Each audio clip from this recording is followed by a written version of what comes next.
Anda masih bersama kami dalam iNews Prime pemirsa. Pengendara motor dievakuasi warga dan petugas damkar karena tercebur saluran air sedalam 1 meter.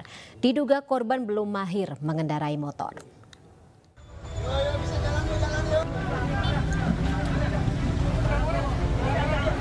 Petugas damkar dan warga mengevakuasi seorang wanita pengendara motor yang tercebur di saluran air sedalam 1 meter di Jalan Dharma Wangsa 10, Kebayoran Baru, Jakarta, Kamis siang. Proses evakuasi sedikit terhambat karena korban patah tulang tangan dan kaki. Menurut warga, wanita ini awalnya mengendarai motor berboncengan saat melintas di lokasi. Korban berusaha menyalip mobil, namun motor yang dikendarai oleng hingga akhirnya tercebur ke saluran air. Gimana? Saya lihat proyek sono, diketahui komandan saya ada tabrakan. Kemarin nih, itu yang kecil satu, yang digoncengin, kerangkas nih sama abang ini situ.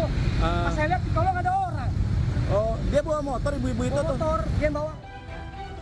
Korban laka tunggal ini langsung dibawa ke Rumah Sakit Fatmawati untuk mendapat penanganan medis.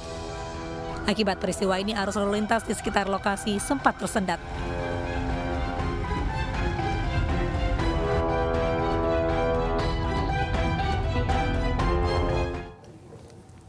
Sementara itu, polisi berhasil menangkap pembawa kabur uang study tour sebanyak 400 juta rupiah. Orang tua siswa memprotes pihak SMA Negeri 21 Bandung, Jawa Barat karena anaknya gagal berangkat study tour.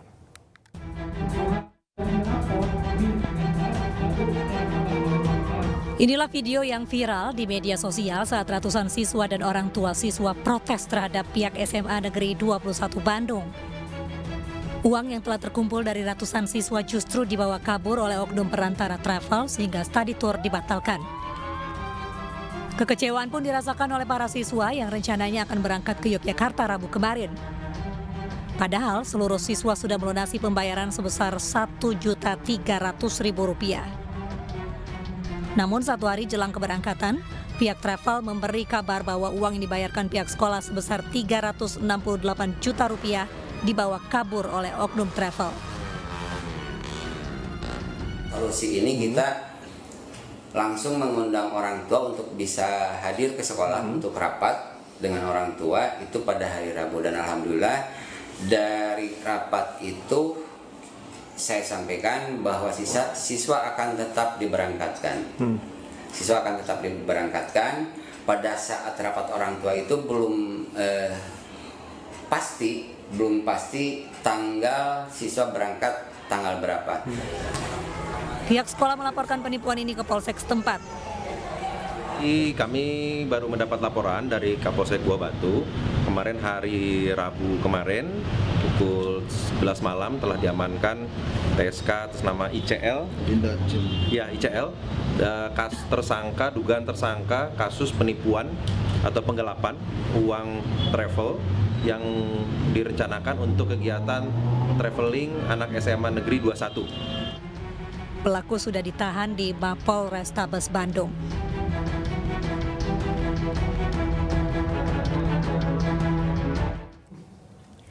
...45 adegan diperagakan dalam prarekonstruksi kematian ABK, anak PJ Gubernur Papua Pegunungan Nikolaus Kondomo. Di antaranya adegan pelaku mengajak minum minuman keras hingga terjadinya kekerasan seksual.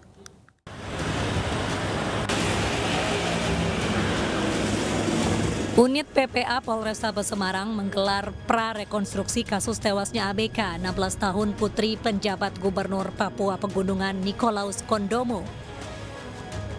Prarekonstruksi digelar di tempat kejadian di rumah kos Jalan Pawiyatan Luhur Semarang dengan memperagakan 45 adegan dan menghadirkan tersangka tunggal Ahmad Nasyir. Mulai dari pelaku menjemput korban, mengajak korban minum minuman keras, hingga menyetubuhi korban dalam kondisi tidak sadarkan diri di dalam kamar kos. Pelaku juga sempat memfoto korban usai adegan asusila. Dalam prarekonstruksi ini, polisi juga hadirkan 6 saksi. Tentunya prarekonstruksi ini kita ingin melihat dan mengkonstruksikan apa yang sudah disampaikan oleh tersangka dengan saksi-saksi berserta dengan barang bukti serta TKP yang ada di tempat kejadian. Seperti itu, Mas. Kasus kematian putri penjabat Gubernur Papua Pegunungan Nikolaus Kondomo terjadi 18 Mei 2023. Berdasarkan hasil lab 4, korban meninggal akibat gagal nafas dan keracunan yang diduga diakibatkan oleh minuman beralkohol. Dari hasil pemeriksaan pula ditemukan adanya tanda-tanda kekerasan seksual pada tubuh korban. Atas kasus ini tersangka dijerat dengan Undang-Undang Nomor 35 Tahun 2014 tentang perlindungan anak dan Pasal 338 KUHP tentang pembunuhan dengan ancaman hukuman maksimal 15 tahun penjara.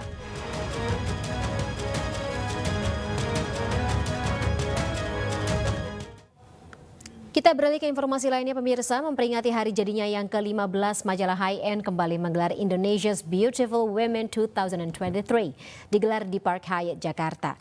Ajang ini memberikan penghargaan kepada 15 perempuan Indonesia yang berprestasi dan inspiratif.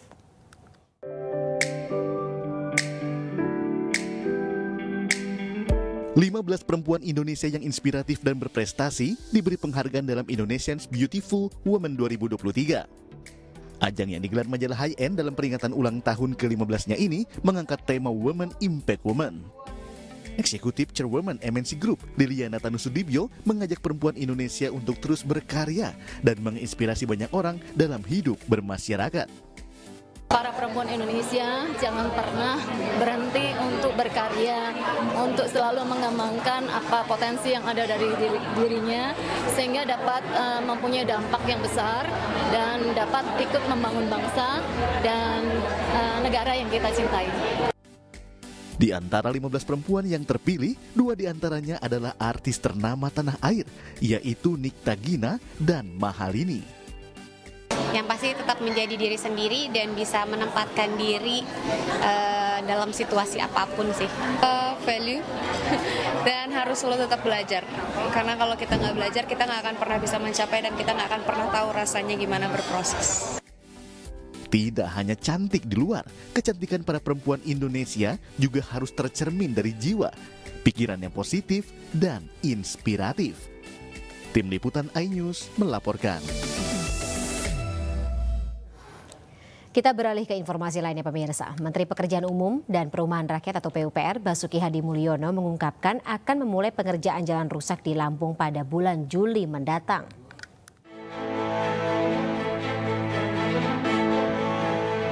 Kementerian Pekerjaan Umum dan Perumahan Rakyat menjanjikan pengerjaan sejumlah ruas jalan yang rusak berat di Lampung akan dimulai pada Juli mendatang. Pengambil alihan perbaikan jalan milik provinsi ke pemerintah pusat telah diatur melalui instruksi Presiden atau Inpres, di mana jalan yang rusak parah di daerah dan berstatus milik pemerintah daerah bisa diambil alih perbaikannya oleh pemerintah pusat. Selain Lampung, jalan rusak di Jambi dan Sumatera Utara juga tidak luput dari pemerintah pusat, sehingga anggaran sebanyak 14,9 triliun rupiah akan dikeluarkan pemerintah untuk pengerjaan tahap pertama di jalanan rusak tersebut. Kota. Apa yang telah dikunjungi Bapak Presiden di Lampung, di Jambi, dan di Sumatera Utara, ya, itu belum ada penanganan dari pusat, karena sekarang jadwalnya kan Pak Presiden minta Juli mulai. Kenapa harus Juli? Karena Mei ini kami selesaikan dulu dokumen penganggarannya DIPA-nya dengan Kementerian Keuangan. Dari Inpres itu ada penanganan Pak Dirjen, berapa ribu ruas dari Inpres rencananya? Dari Inpres total 32 triliun. Enggak, ruas jalannya? Ruas jalannya 5 ribuan. Nah, jadi Inpres ini untuk menangani seluruh Indonesia, karena memang dasarnya waktu itu banyak sekali aduan kepada Bapak Presiden, sehingga diputuskan untuk ada Inpres. Diketahui di Lampung, jalan provinsi dengan panjang 1.693 km memiliki kemantapan jalan sebesar 77%, sedangkan sisanya yaitu 23% dalam kondisi rusak berat, ringan, dan sedang. Dari Jakarta, Giselia, Nur Rahma, Wildan Aulia, Guntur Zulkarnadi, iNews melaporkan. Ya, wartawan melihat Pak Basuki bukannya tanya-tanya, jadi foto-foto. Kita ke informasi lainnya. Sejumlah perusahaan pemenang tender perbaikan jalan rusak di Lampung diduga fiktif. Gubernur Lampung Arinal Junaidi menyerahkan sepenuhnya kepada penegak hukum untuk menyelidiki.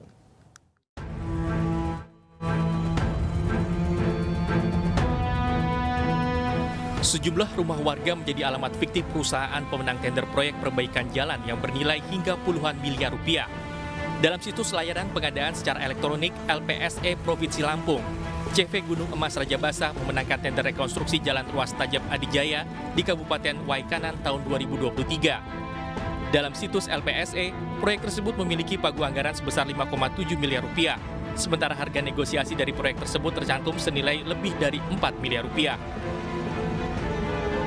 Namun setelah ditelusuri alamat dari CV yang tercantum di LPSE di Jalan Pulau Damar, Gang Kamboja nomor 50 Waidadi Sukarame, ternyata bukan sebuah kantor, melainkan rumah milik Surono dan keluarganya yang telah dihuni sejak tahun 1988 silam. Nomor 50 dan ini rumah saya tidak pernah merasa mengontrakkan atau menyewakan untuk dijadikan sebuah kantor.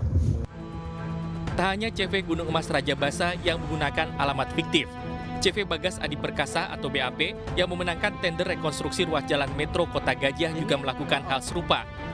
Di situs LPSE, CV BAP beralamat di Jalan Imam Bonjol Gang Salak, Kelurahan Gedong Air, Tanjung Karang Barat, Kota Bandar Lampung. Namun saat didatangi, lokasi tersebut bukanlah sebuah kantor, melainkan rumah yang dihuni oleh seorang nenek dan anaknya. Sang nenek menyatakan bahwa rumahnya sejak puluhan tahun telah ditempati dan bukan merupakan sebuah kantor kontraktor. Selain dua perusahaan itu, ada juga sebuah perseroan terbatas yang beralamat di sebuah perumahan Green Valley. Perusahaan ini tercatat dalam LPSE memenangkan tender perbaikan ruas jalan Kota Gajah ke Simpang Randu dengan pagu 59 miliar rupiah. Ruas jalan yang dilalui Presiden saat kunjungan beberapa waktu lalu yang kondisinya pun kini cukup parah. Kondisi kantornya terpantau kosong tanpa aktivitas. Warga bahkan menyebut kantor ini telah lama tak beraktivitas. Kalau belakangan ini kayaknya udah kosong, mungkin sekitar setengah tahun yang berjalan belakangan ini lah, kayaknya sudah tidak ada aktivitas. Kalau dulu memang ada aktivitasnya untuk perkantoran, konsultan apa gitu, juga kita kurang paham karena yang punya kantor ini juga kurang sosialisasi ke warga, itu nggak ada. Menyikapi temuan dugaan tender perusahaan fiktif di Dinas Bina Marga dan Bina Konstruksi Provinsi Lampung, Gubernur Lampung Arinal Junaidi menyerahkan sepenuhnya kepada aparat penegak hukum untuk melakukan upaya penyelidikan.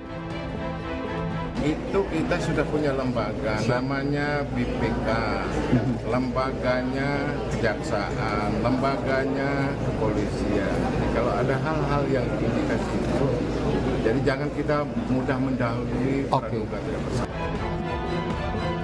Arinal Junaidi berharap semua pihak jangan langsung mendahului hal yang masih bersifat asas praduga tak bersalah. Dari Bandar Lampung, Andres Afandi, iNews melaporkan.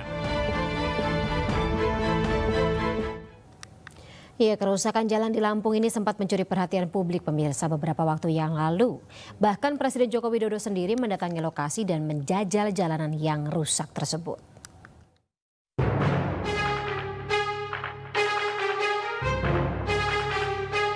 Lampung menjadi sorotan setelah rentetan kritik diberikan oleh warganya.